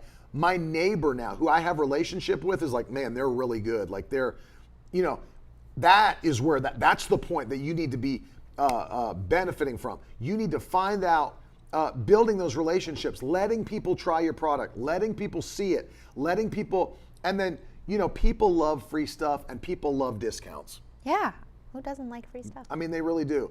And I'm blown away by how many Christian businesses I see that like want to charge through the nose. There's no break, there's no discount, there's none of that. It's just like, well, we're a Christian business, or whatever it might be. It's like, I don't know anything about you. I have no reason to use you. Like, why would I not just keep using the guy that I've always used? Like, I've got no reason to switch unless you give me one.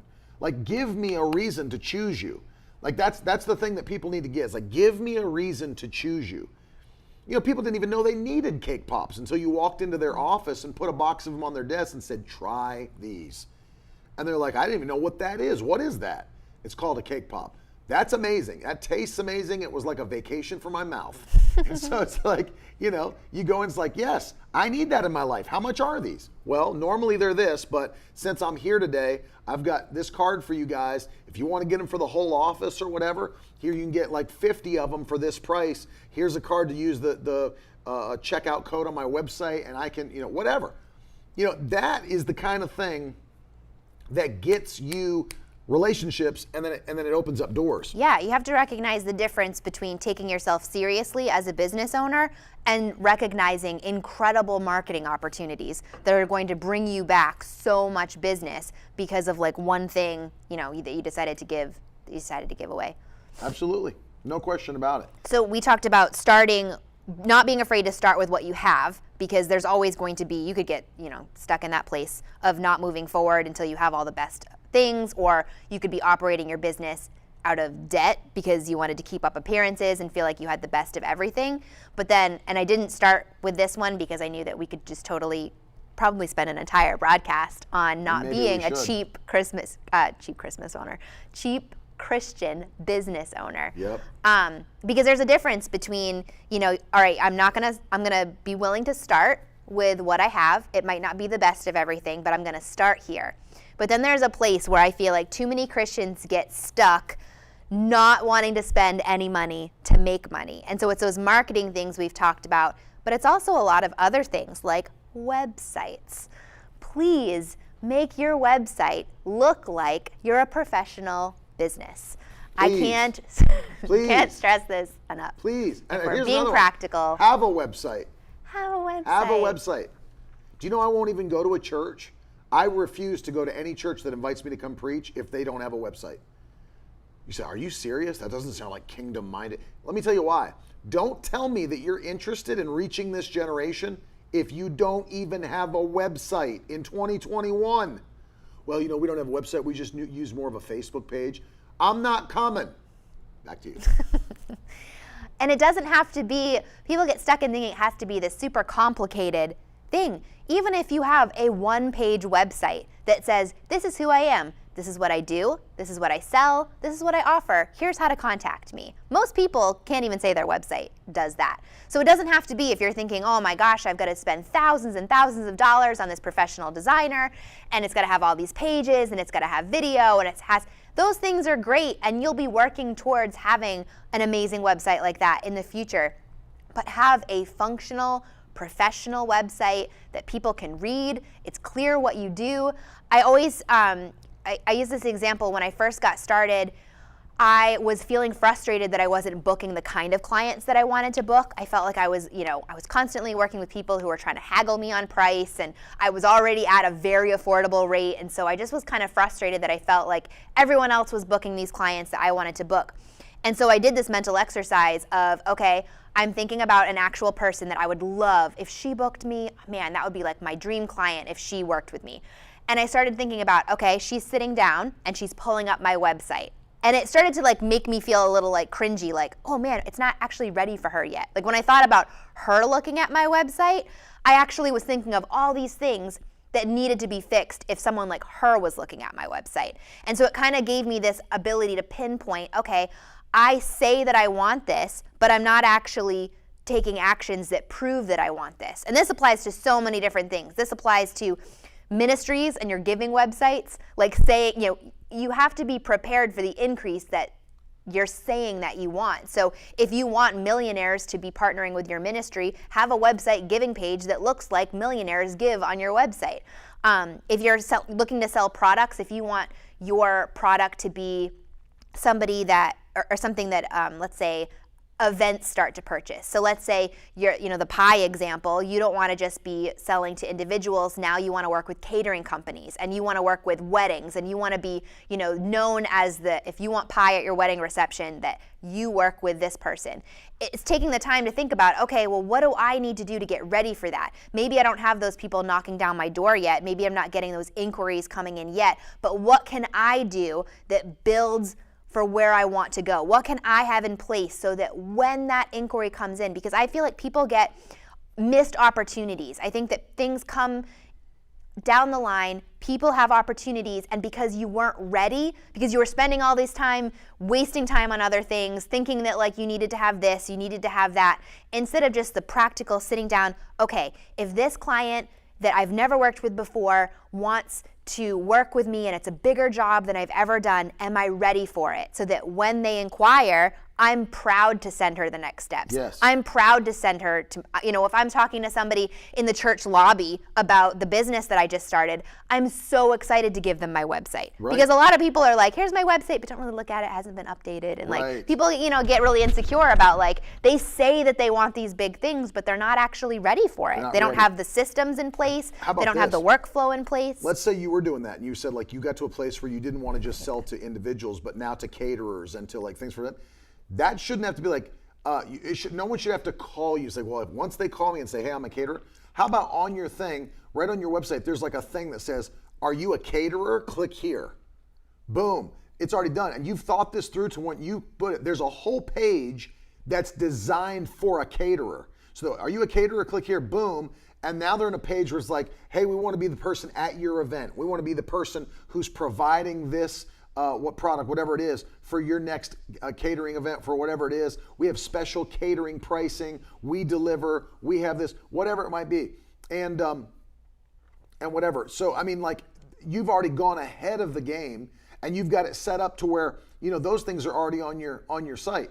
We try to think like that even for the ministry. Like, what are the things that always take place that people are always asking for? Let's just all have it ready to go, and it's one link share away. It's one click on the website away from everything that people always need. And you're ahead of the game, and you're like, I'm just going to wait. I think some caterers are going to call me, and then I'm going to have a good conversation with them and find out. No, know all that stuff ahead of time. Have it on the site. Have it ready to go. It's always right in front of their face on the homepage. Are you a caterer? Click here. Boom.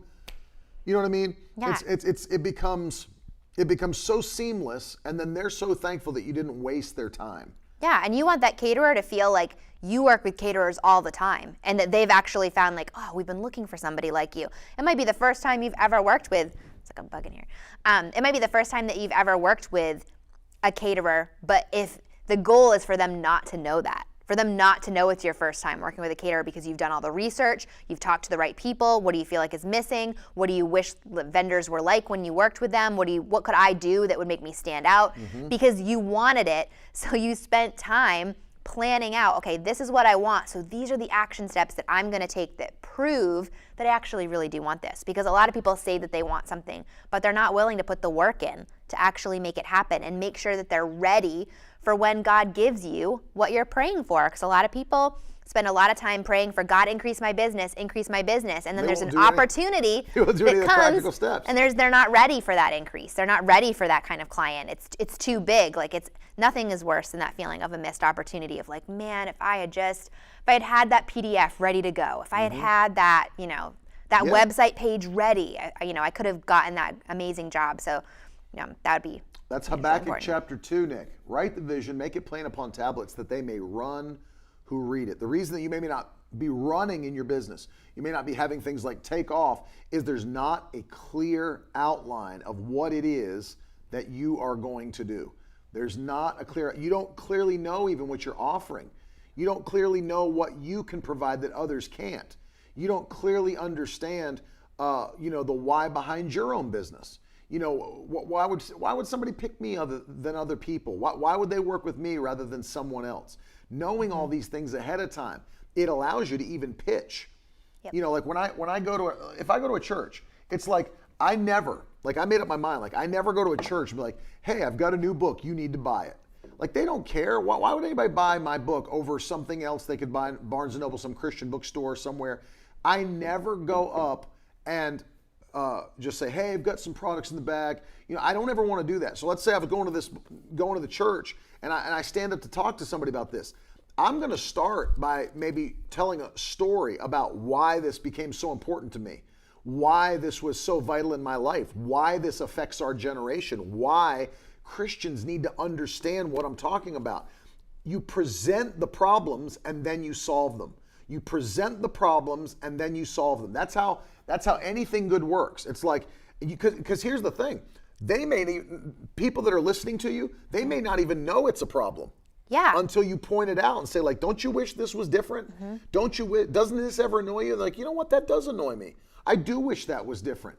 You see what I mean? And it's like, so let me show you the problems. This is a problem. You've been hassled with this for too long.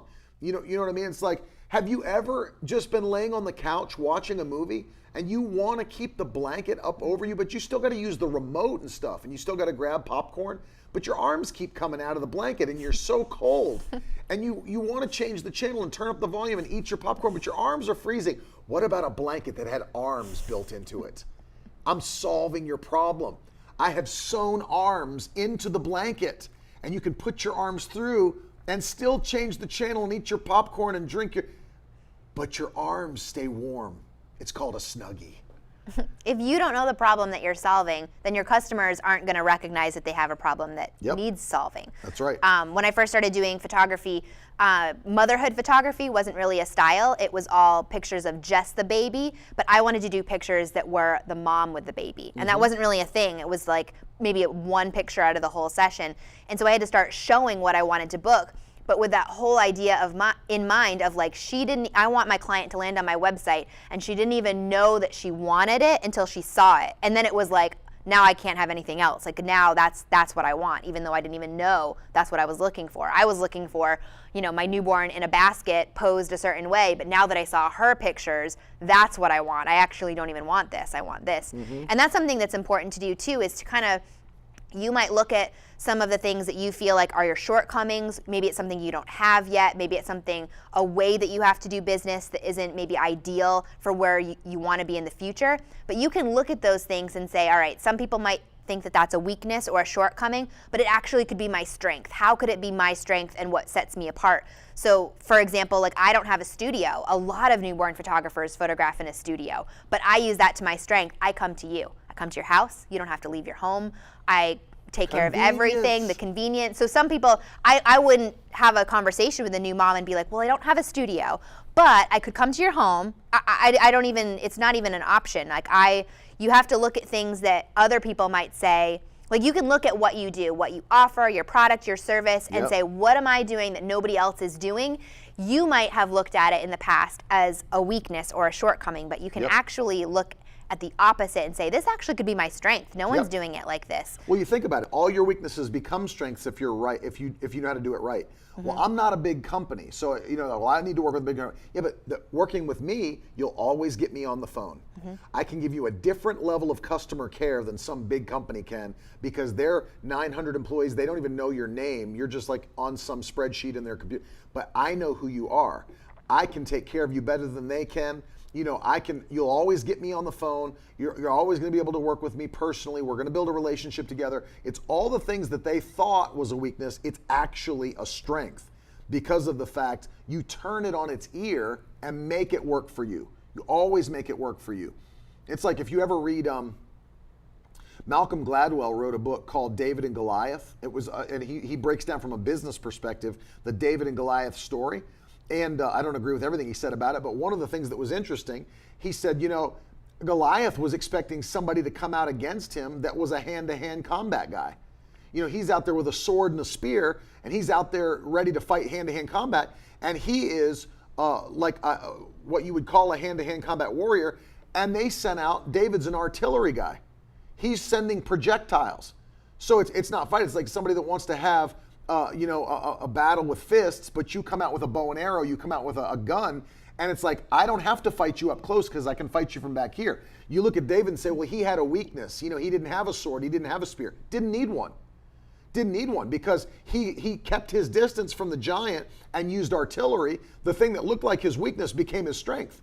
He didn't have to get close up on the giant, didn't have to say, well, I'm smaller, so I can't fight you hand to hand. I'll knock you down from far away, and when you're out cold, I'll take your sword and kill you. So the thing is, what looked like a weakness became his strength because of the way he used it against the giant. And the thing is, that's the case for home-based businesses, small businesses. You are the David. Everybody else is that big Goliath. What are the things you have that give you an advantage over those big companies that, why do you think all these Nashville studios are shutting down? It's because now people have within their hand, as the small man, all the things you used to not be able to get to make a small bedroom in your house a studio. You can record your own music. You're not paying studio fees. You're not paying all these other things. And you can take all the time you want to get it right the way you want it. And they're not making the money because now we're staying home and doing it. And that becomes the benefit. It becomes the advantage. Yeah, I don't have this big, huge studio with all this, but I've got all the time in the world and I'm not paying any money and I can do it to my own.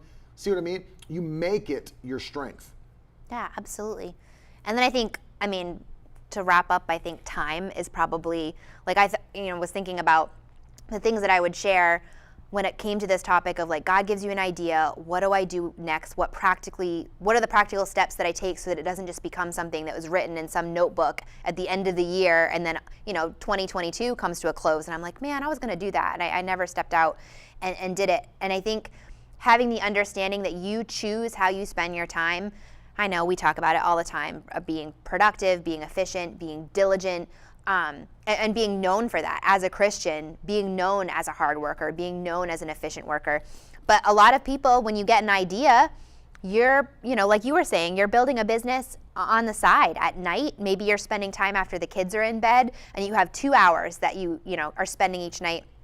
I built my business and started my photography business when I was a full-time live-in nanny, and I had a little desk in their basement that they gave me, like a little corner in their home, and whenever I didn't have the kids, I was down there learning anything that I could on YouTube, learning how to build my own website. I was so passionate about it, and it took a sacrifice of time. I wasn't watching Netflix. I wasn't, we choose how we spend our time. And I think that's a big misconception, is that we always look at other people and we think, well, she has more time than me, or he has more time than me. But nobody has more time than you. We all have the same amount of time. It's just we choose how to spend it. And so when you're looking at your business and where to begin, you have to make decisions on you're going to choose where you spend your money, but everything is going to be a choice of I'm either choosing money or time. Like if you really think about it, you're going to choose to learn how to do your website yourself, or you're going to choose to pay somebody to do it for you. You're going to learn how to do that task yourself and figure out, this is going to be worthwhile for me to sit down and learn how to do this, or it's going to be worth it for me to make a financial investment for somebody else to do it for me. So I think choosing how you spend your time and to be self-motivated, because there's going to be times that you're not excited to work on your business. There's going to be tasks that aren't shiny and Instagram worthy, and taxes and all of that stuff that is not as exciting. There's going to be times where you're not excited about it, but it's still necessary to move you to the next level. There's still going to be things that you have to be diligent about, even if it's not as exciting. And we quote the book Atomic Habits on the broadcast a lot. It was such a good book that James Clear wrote. Buy it and and read it. He had this quote that I wrote down and stole. I thought it was so good. And he said, when you experience someone else's genius work, a little part of you feels, that's what I could have, would have, and I should have done. But someone else did it. You didn't. They fought the resistance. You gave in to distractions. They made it top priority. You said you'd get to it someday. They took the time. You meant to. When this happens, you can take it two ways. You could let that part of you give up and say, oh, well, now I don't need to make that anymore. Or you could do something about that feeling. You could shut off your phone. You could kill the distractions and make it a top priority and spend the time. It takes many hours to make what you want to make. The hours don't suddenly appear. You have to steal them from comfort. And so that was like one of my... That last part is so good. You have to steal them from comfort, which means when you are normally browsing Netflix, you're working on your stuff. When you're normally just sitting around scrolling your Instagram feed, you're working on your stuff. It's no surprise to me that all the most successful people that do things in their business, they don't spend a lot of time watching television. I mean, they've done statistics on this. They don't spend a lot of time watching TV, going on social media, all these other things. They're doing their stuff, and they're doing their most productive stuff at the beginning of the day before their willpower is gone. I could do a whole nother broadcast on how willpower is a limited substance. It is, absolutely. And once you get tired, it's gone, and you're not going to do productive work. That's why they tell you do all the hardest stuff at the beginning of the day, hopefully before lunch, before that downward trend happens where you begin to get tired and all those things happen. And then you get that stuff. You can answer emails after lunch. You can make calls after lunch, all those other things. But do the stuff that takes your willpower, before lunch happens. And invest in yourself. I love what she said. We'll pray and we'll close, but we need to do these again because there's more to talk about. There's so much more. There's definitely more. Are you going to do it again with me? Yeah. Okay. So before we pray for you, listen to this. Invest in yourself. She talked about YouTube tutorials. You can learn anything you need to learn to do what you need to do from YouTube videos. Anything. I promise you. My wife knows I stay up till late in the night, early in the morning, watching, learning how to do new things, upping my skills, upping my game, because of the fact I know I'm investing in myself to solve problems, to get things done, to make it happen. You can do it. You've got the Holy Ghost. He teaches you all things. He can bring things to your remembrance. You've got all that it takes. You have an advantage, which is the Holy Spirit, that helps you. He gave you the vision. He's empowered you, equipped you. You've got the mind of Christ. The Bible says you have no need that any man should teach you, for the Holy Spirit teaches you all things. You can do it. You can do everything you need to do to be blessed and to let God use you to expand what He's called you to do. And so I want to pray for you here at the end of the broadcast, because I'm believing that as we come into the last quarter, as we're going into 2022, you will launch out and that you'll be extremely impactful, extremely successful, that God would take you and raise you head and shoulders above the rest as you honor Him with what He's put in your spirit. He's put those talents in your hand. Are you going to be like the servant who buried the talents in the ground, or are you going to be like the servant that multiplied the talents so that when the master came back, he said, well done, good and faithful servant, and then adds more to your plate and adds more to your plate. And God will add more to your plate. If you're faithful over the little, He'll make you ruler over much. Do not despise the day of small beginnings. Be faithful with that. And in due season, if you faint not, you will reap. You absolutely will reap. Let me pray for those watching. Father, in the mighty name of Jesus Christ, I thank you for the anointing and the vision and the purpose that you've put on every one of those watching and listening. I pray, Lord, that you would continue to open their eyes, let them see what they've never seen. But today, Lord, give us an urgency, a boldness to step out and to take faith action, on the thing you've put in our spirit. We thank you, we're anointed to do it. We are empowered to do it. We've got your ability and your efficiency and your might. We've got the Holy Ghost. And so, Lord, I pray that as we're faithful to take these steps of action by faith, that quick increase would hit God's people. You, the Bible says, you have the key of David, and you open doors no man can shut, and you shut doors no man can open. So, Lord, open doors for your people. Shut doors where the enemy would try to access them and destroy their life, their family, their business, their ministry. And let this be the greatest end to a year we've ever had. And let 2022 be the greatest year we've ever seen. We're asking you, Lord, wonders, produce wonders. That when people see your goodness in our lives, they wonder how it happened. They wonder how it happened. We thank you. We give you praise in Jesus' mighty name. Amen. Listen, for those of you that are watching, I saw Cheryl's already doing it on YouTube. You can't use the hashtag on YouTube, Cheryl. It doesn't work for that one. So if you need to do it, you can do it on Facebook, but you can always go to miracleword.com. I want to encourage you to partner with us. Raise your hand, though, in the comments if you'd like to have more of these business style episodes come out. I feel like there's so much Tiff and I always talk about on the other side of the camera that would really be a benefit to people that are watching, that are starting businesses, that have businesses.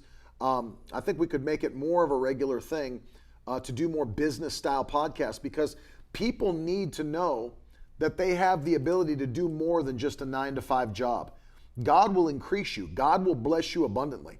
A lot of hands going up, a lot of thumbs going up. So we'll definitely do more and kind of make it more of a regular thing where we're talking about these principles from a Christian standpoint. And I think we could make it a segment, because people need to know that there's a way to do it with excellence that will see you increase steadily until Jesus comes back. So we will do more. You willing to do more? I'll do more. Sounds good. But for those of you that are partnering with us, sowing, we say thank you. There on the screen, you can see all the ways to give, miracleword.com. All the ways are on the website. We've made it clear because we have systems and because we know that we have a funnel of what we want you to see, where it's easy to navigate. You're not going to have to search through 9 pages to find where to go. We've already thought of these things for you. PayPal, Cash App, Zelle, #donate, cryptocurrency, any way that you want to give. You know why? Because we've made those options available. We thought ahead and we made it available. I feel mocked, but that's fine. I'm being serious. Jordan, we love you. Yeah, we'll do more of this because we want to see people succeed. We want to see people increase. We want to see your business go to another level. We want your kids to be blessed. And so I can think of like 4 other things right now that we could do whole broadcasts on that could take the whole time. And we really need to get it across. But we want to maybe we'll put these together in some sort of a playlist as we're doing them so that you guys can access them on the app. And I think it'll be really, really a blessing to you guys as well. So thank you to everybody that's sowing this month. For everybody that is sowing seed into the ministry, we have E.W. Kenyon's book, Jesus the Healer. For those that are partnering with us at $85 or more, this is our gift to you in the month of October. I had to remember what month we're in. The month of October. And powerful book by a powerful man of God. And it's our gift to you. If you'd like to receive it, by the way, we're getting calls from a couple of people. They're like, haven't received my book in like month. You have to claim the offer. Unless we get the claim on the offer page, we don't send it, because there's people that are like, oh, I don't care, I'm just giving the gift. That's fine. We appreciate you, but if you want the book, you do have to go to miracleword.com/offer, and it will let us know where to send it and that you want it, and we'll get it out to you ASAP. Also, the magazine is shipping, and we got some cool things to show you in there. By the way, one more time, because I'm getting ready to send out a text. I could send it today, really, couldn't I? Yes, you could. I could. Mm-hmm. I could send this text today. I am going to send this text today. I have an exciting drop for you guys that you're going to want to see. Those of you that are part of the family are going to get the head of the line, front of the line ability to get these in your hands first. Might be out today. I don't know. Sign up if you've never done so. Let me pop it up for you. Bam! That's how you can get on the text family. First in line, miracleword.com/text. And I'm going to be sending out something today to show you. I can't wait to show you. It's dropping. It's actually already ready to order. And I can't wait for you to see it. It's banging. So jump on if you haven't. You'll get the text today. You'll get the link to where you can order it today. But on top of all that, we have another few exciting announcements in the magazine that we'll be talking about very soon as well that you're going to want to see. So if you'd like to subscribe for the magazine, you've never done that, just go to the website, miracleword.com, and you'll see the magazine on the top of the homepage. Click it, sign up, and you can be a part of it. Also, as I said, if you didn't hear me say this the last couple of days, we now have the ballroom in Allentown, which means instead of only being able to fit 100 partners in a room, they're telling us now we can fit 200 partners. So we had a waiting list. Now it's open.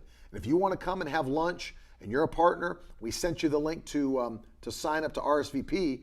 If you want to come and be with us in Allentown for lunch from 12 noon to 3 o'clock, you can now sign up and come and be a part of it. We've got all the room we need. We might even put a dance floor in, have somebody beatbox. Tiffany's going to do the worm. It's going to be amazing.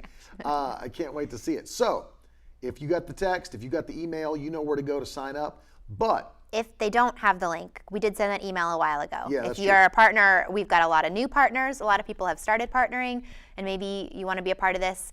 You can email Jenna at miracleword.com. Yep. She will hook you up with all the right links. So if you're watching this and you are wondering what that email is and you haven't gotten it, Jenna can help you. Jenna, Jenna, at miracleword.com. She'll help you with all that you need. If you're a partner, you can get there. But the Friday night before, it's a one-night Holy Ghost service in Bethlehem, Pennsylvania. It's Friday, November the 12th, 7 p.m., Central Assembly of God. We want to see you there.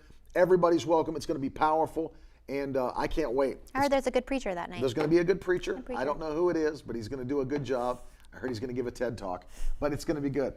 We want to see you guys there. I love you. Don't forget, Carolyn's live today at 2 with a special guest. You're not going to want to miss that broadcast. We love you. Thanks for hanging with us. We'll see you again very soon. Later.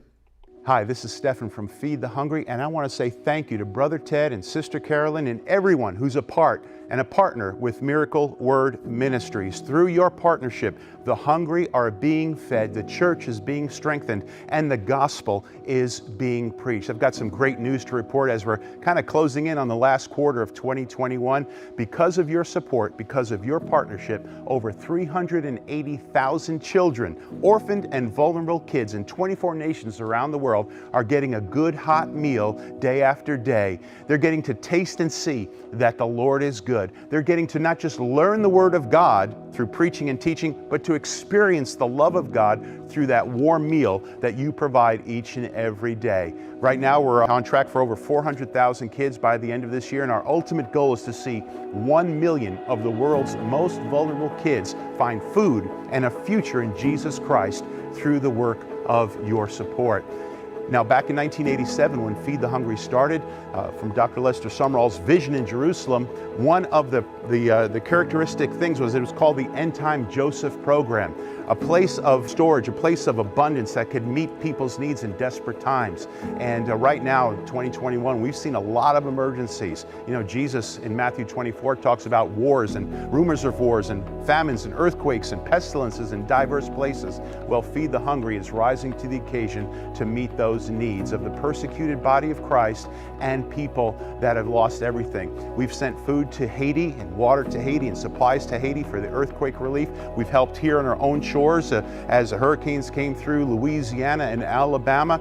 We are reaching out right now to refugees in Burma as well as Afghanistan as the nation of Afghanistan has collapsed. Thousands and thousands of women and children and persecuted church members are fleeing to find hiding spots within Afghanistan and to neighboring nations. And you're reaching them right now with food and with the Word of God, with comfort and hope and prayer through your connection with Miracle Word Ministries. You know, food is a little key that opens up great big doors, and we've seen the gospel flourish this year. Thousands of folks coming to a faith in Jesus Christ because the church has been empowered to be there to answer their prayer, Lord, give us this day our daily bread. And not just to present the Word of God in word only, but in deed and in action. so that the hungry can taste and see that the Lord is good. Thank you so much for your support. Thank you for your prayers. And I just want to let you know, all of you partners of Miracle Word, here's your promise today. Psalm 41, verse 1 through 3. Blessed, favored, well-to-do, happy are those who consider the poor, for the Lord will be with them in their time of trouble. God bless you, and thank you again.